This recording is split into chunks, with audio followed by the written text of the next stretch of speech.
पांडवों के वनवास काल में अर्जुन ने निश्चय किया कि वह दिव्य अस्त्रों को प्राप्त करेगा, जिससे वह महाभारत के युद्ध में विजय प्राप्त कर सके।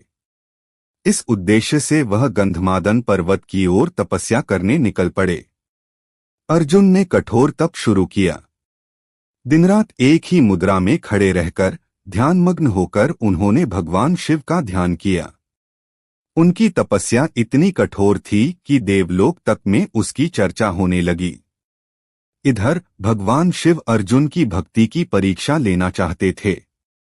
उन्होंने एक शिकारी का रूप धारण किया और माता पार्वती के साथ उस वन में आ पहुंचे। उसी समय एक राक्षस जो सूअर का रूप धारण किए हुए था, वन में प्रवेश कर गया।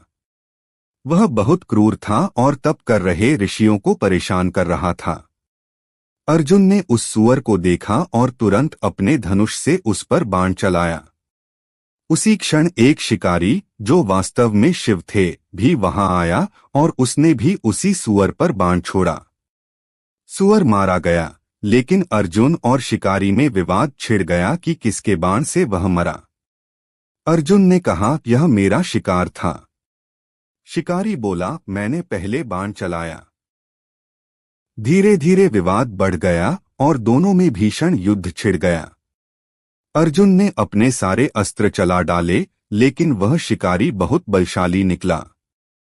अर्जुन ने जब देखा कि कोई अस्त्र काम नहीं कर रहा, तो उसने धनुष छोड़ दिया और धनुष को भगवान शिव को अर्पित करते हुए उनकी पूजा करने लगा।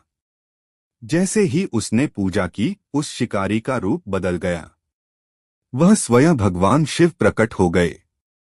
माता पार्वती उनके साथ थीं। अर्जुन ने उन्हें देखा तो भाव विभोर हो गया और उनके चरणों में गिर पड़ा। भगवान शिव ने मुस्कुराते हुए कहा, वीर अर्जुन, तुम्हारी भक्ति और साहस से मैं प्रसन्न हूं। यह युद्ध तुम्हारी परीक्षा थी। फिर उन्होंने अर्जुन को पाशुपतास्त्र जैसे दिव्य और अजेय अस्त्र का वरदान दिया। अर्जुन ने हाथ जोड़कर भगवान शिव को प्रणाम किया और उनके आशीर्वाद के साथ वहां से लौट गया। अब वह न केवल पराक्रमी था, बल्कि शिव का कृपापात्र भी बन गया था। यह कथा हमें यह सिखाती है कि सच्ची भक्ति, धैर्य और साहस से भगवान भी प्रसन्न होकर मनुष्य को दिव्य शक्तियां प्रदान करते हैं।